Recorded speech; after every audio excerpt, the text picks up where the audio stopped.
And back again. Okay, so last half of the lecture, or last lecture, however you want to think about it, I talked through a bit of the history of ecclesiology and the development of ecclesiology. And this time I want to talk through some important categories, especially in contemporary analysis of church, to give you some content of these. So, first one is the distinction between a church and a sect. So this was actually put forward by a sociologist and theologian, Ernst Troeltsch, who's German. And he put forward this distinction between a church and a sect. And really, I mean, although it's a distinction between church and sect, there are different churches, different denominations, different individual churches that might be set up as a church or a sect in his language. So, a church is usually a large organization. It aims at bringing in members, possibly transforming the society, having a big social impact. But it tends to, for individual members, set the standards fairly low for membership. So you aren't required to do much to be a member of the church. This is contrasted with the sect. And sects are usually smaller. They won't grow as big. They're not focused on getting more members. What they're focused on is getting more devoted members. And so the standards for being members of a sect are large. So, for instance, most churches that you go to today, if you go to most churches, they won't. They'll say that they want a tithe or giving from their members, and you'll pledge sometimes to give. In the United Methodist Church, it says your gifts, your service to the church in some way. But it would be very rare for somebody actually to go and try and enforce as a matter of membership. In fact, you couldn't enforce as a matter of membership that somebody give like 10% of their income to the church or anything like that. Whereas in a sect, you might have standards for actually that members should give a certain amount of money, that they should give up certain social practices, that they right. So the church is larger, maybe more seeker sensitive, I guess, and the sect is smaller, not focused primarily on bringing people in, but focused on attaining devotion, more in the transformation of individual lives than about the transformation of society. The church is always kind of, throughout history, kind of balanced between these. It was tough. So early Christianity was, of course, a sect by necessity. It was a small group.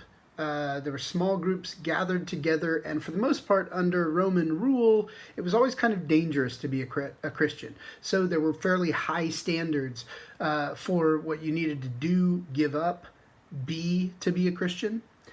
As the Roman Empire then became Christianized, then it wasn't necessary, it wasn't built in that there would be like high standards for the members of the church. And oftentimes, this was where a group of people started breaking off and becoming, developing ideas like monastic life, monks and nuns, and people moving off into the wilderness and trying to live on their own, separated from the broader society, so that many churches then developed as churches in Troeltsch's sense, that they had fairly low standards for actual membership, but were open to everyone. Whereas life as a monastic, life as a monk or a nun had high standards fairly low numbers.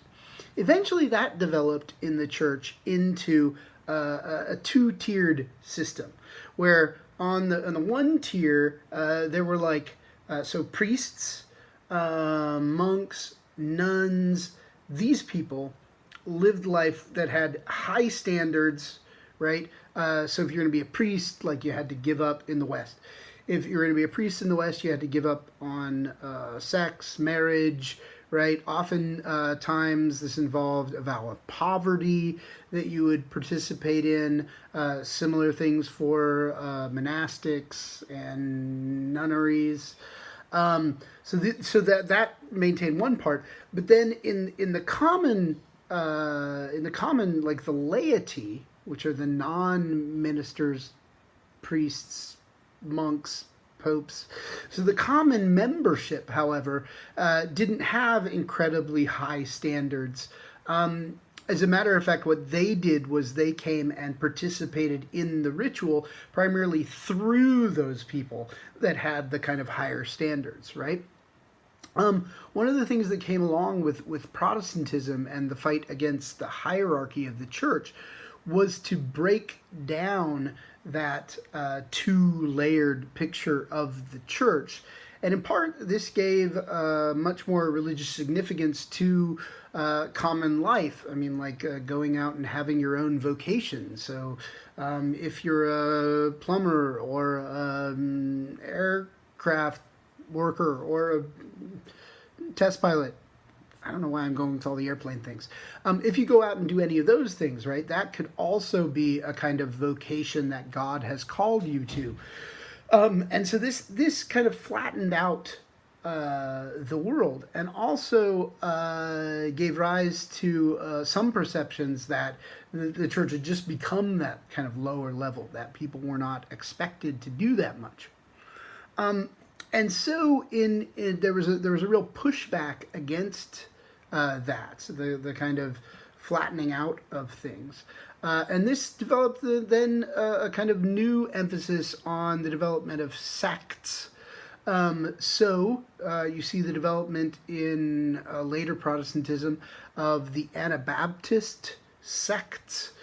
So if you think about Mennonites, if you think about Amish, if you think about, now there's a lot of diversity in these categories, so there's not one thing that will fit, but oftentimes people that choose a particular style of dress, possibly particular language that they'll keep apart from the society that's around them, standards for how they enforce the rules or laws of their community.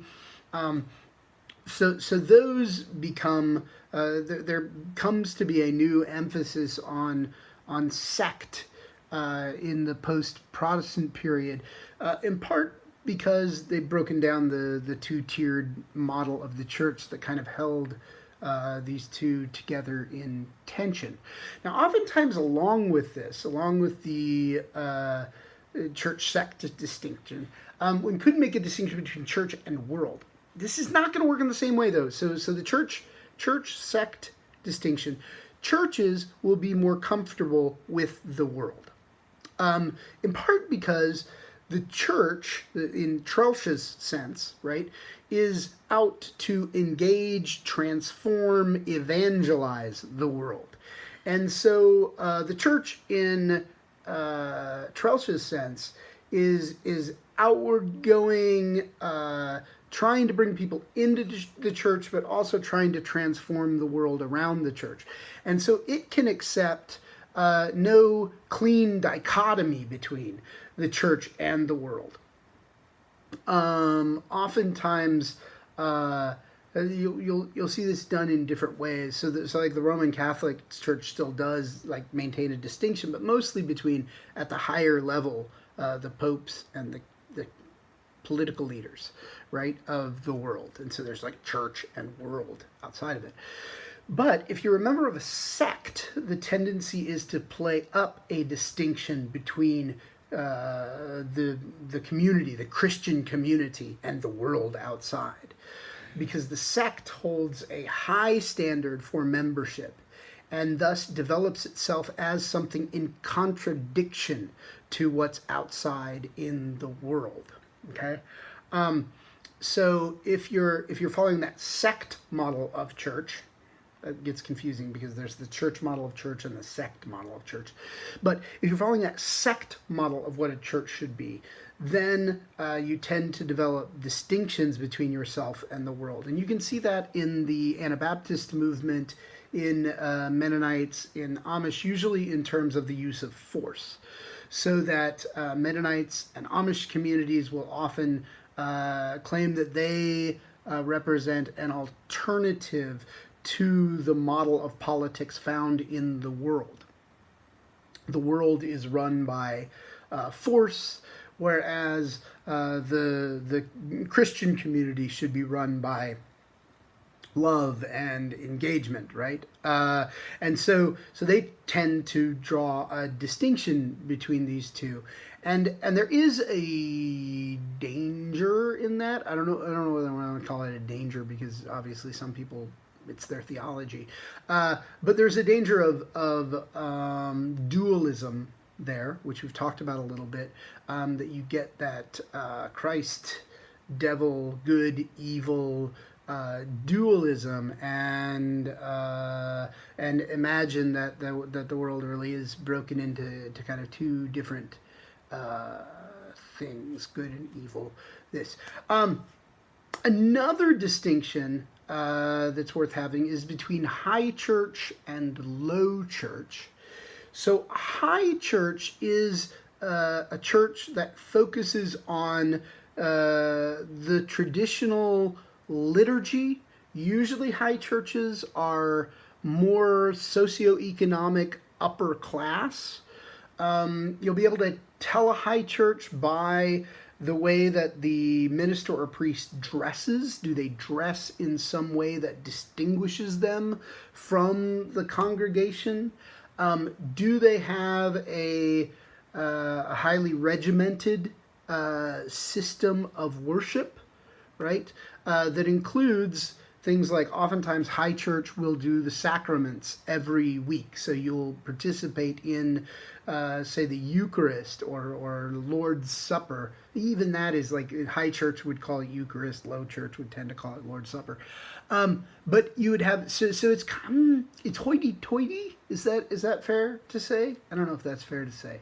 I mean, the ultimate example of this is in the Roman Catholic Church, how they maintained and continued this tradition of Latin Mass all the way up to Vatican II.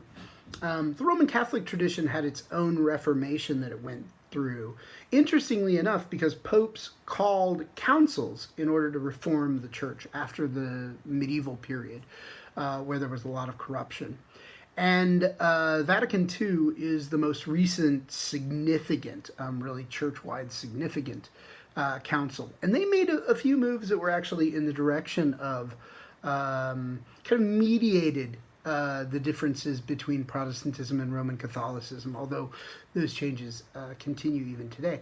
But one of the things that Vatican II did was it said you shouldn't do the Mass in Latin anymore. Since then, there's been a bit of a pullback on that, as recently as Pope Benedict, who was the Pope before Pope Francis.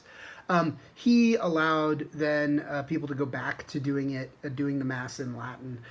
So usually you think more structured, more formulaic, more vestments or robes.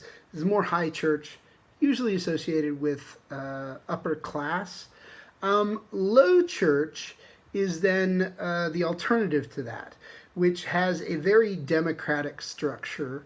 Usually, so it can be congregationalist, in that the congregation actually is the one that names their minister, but there's a lot of flexibility about this. So if the minister doesn't wear a robe, non-denominational churches often push this as far as they can in terms of trying to exist without a liturgy.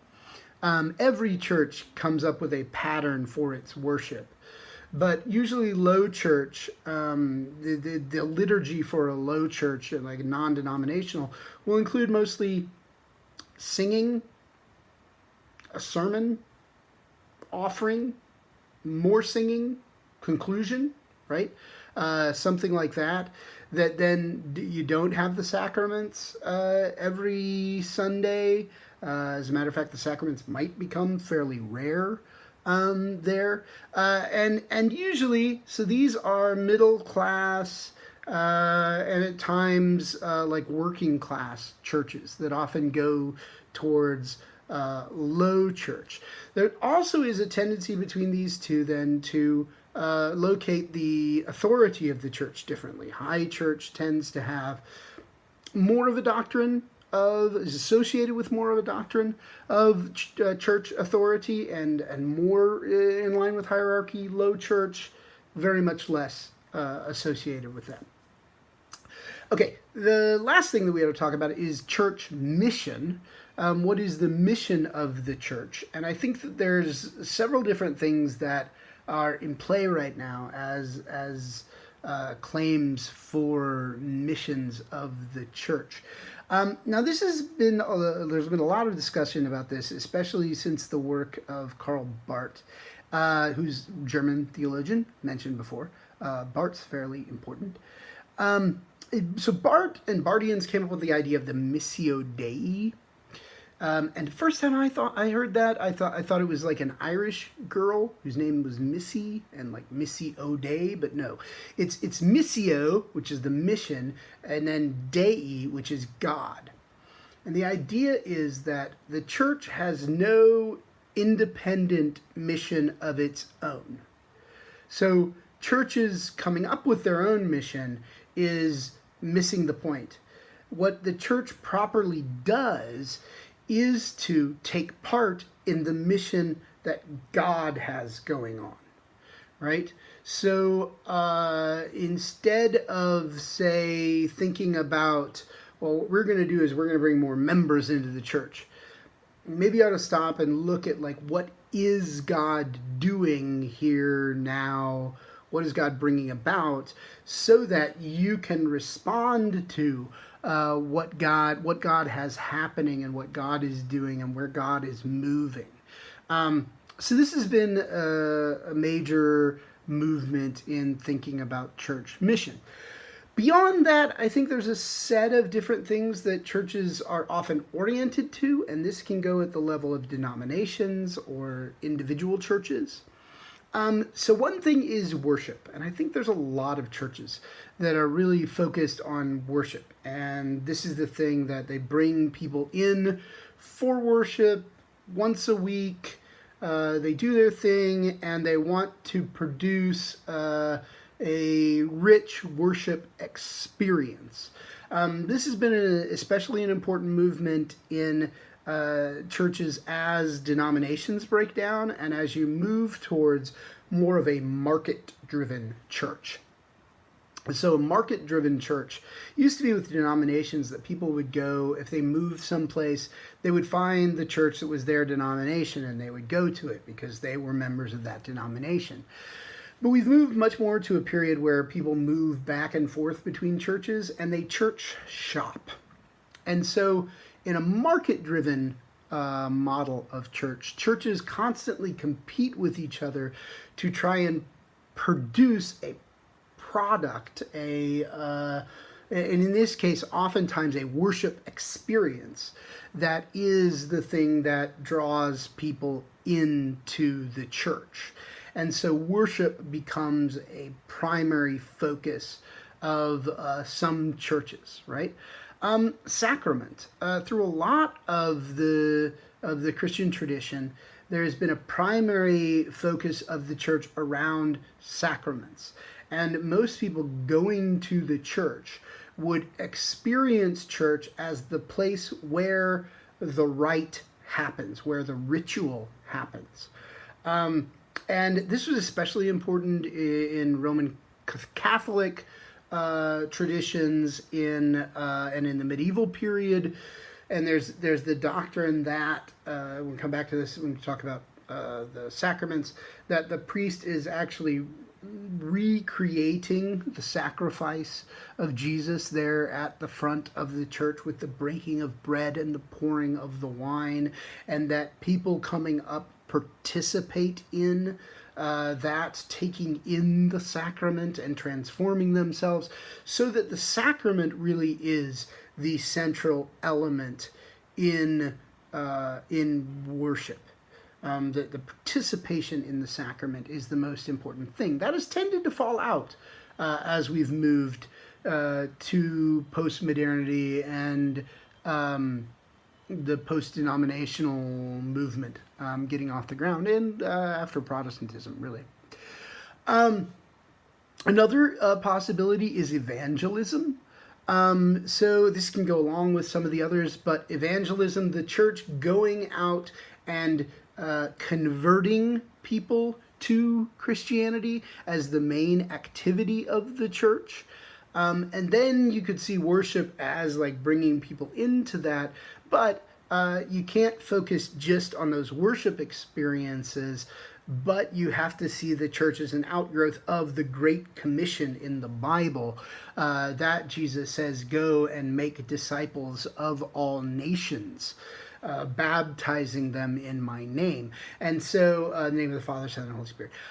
And so evangelism actually ends up being a significant element in lots of conceptions of the church. That actually ended up being a split between in fundamentalism in the second half of the 20th century, because there was a split between fundamentalists who had really embraced a kind of sectarian model. They'd withdrawn from the world and were trying to keep themselves kind of separated from a lot of what was going on in society. And the neo-evangelical movement at the hands of people like Billy Graham came out of that and said, you know what, our mission to evangelize is more important than our mission to remain pure as a sectarian group, or as happened in fundamentalism, often racially segregated in other ways. Another possibility is the goal of individual transformation and salvation. Salvation goes along with evangelism, but transformation can also be spiritual development, moral development. And so a lot of the Wesleyan tradition, one of the things John Wesley was actually concerned about at the beginning of the Wesleyan and Methodist movement, was that two-tiered church where there were high standards for these monks and priests and low standards for the people, that when they collapsed that after the Reformation, that people had lost their sense that Christianity had demands upon them. And so Wesley formed small groups and formed discipleship groups that oftentimes focused on spiritual development. And this is a model that's actually been taken over by a lot of parachurch organizations today that focus on discipling their members and trying to bring about greater spiritual development in their members. The sect type of church oftentimes conceives of itself as, and its mission as, providing an alternative to the world. So an alternative politics, an alternative way of being. Not evangelizing by going out and bringing people in, but the evangelism of oftentimes those sect type churches is to live as pure a Christian life as you can, so that people can see through your witness, through the fact that you live out a particular kind of Christian life, that it's something that they might want to be interested in. But often this kind of church doesn't see it as the job of the church members to go out and convert people. There's a tendency to put that emphasis on God, like God's job is actually turning people's wills back towards God, and you can best do that by being a light in the darkness of the world that people might look to, and God might turn their hearts and souls towards you to become a member of that kind of sect. Another emphasis in churches is towards social transformation and salvation. This was a really big move during the social gospel movement of the 1930s through really to the 1980s about. That there was this real movement to try and bring about social progress. There was a movement that tied into labor movements, getting child labor laws passed, getting improved labor conditions for people, expanding out things like health care to more people. There was this massive effort in the social gospel movement to reign in the church, and in part to bring about a transformation of the world. That manifests in a different way in liberation theology today. So the social gospel movement really was a movement from mostly middle-class churches, mostly middle-class white churches, to bring about a transformation of the society in the light of progressive liberal thought. So liberation theologians also wish to bring about social transformation, but they believe that should tend to start with the location of the poor and the oppressed in society. And so the thing that many churches need to do, many Christians need to do, is actually go out and live with people, gain the knowledge from people who live in oppression, in order to figure out what the Missio Dei is, right? In order to figure out what God is doing amongst the poor and oppressed, so that the church can move and be active in that. So social transformation is still very much a live option in some versions of church. Now, all particular churches and all denominations will tend in different directions across these different accounts of their mission. And that's true even in denominations. So in the, say, the United Methodist Church, you can find churches that are more sect-like and churches that are more church-like. You can find theologians that are more, have a doctrine of church that's more like a sect, and a doctrine of church that's more like a church, open, focused on public theology. And you can find more evangelical and more social transformation types of Christians all over the place. In part, tensions internal to churches are often between these different kind of models of churches. What do people want to go with? So all of those are options on the table. I'm not going to sort it out for you exactly what the church should be. But at least, hopefully, we've raised a set of questions and given you a set of categories you can think in when you think about ecclesiology. So, come back next time for a discussion on the next chapter.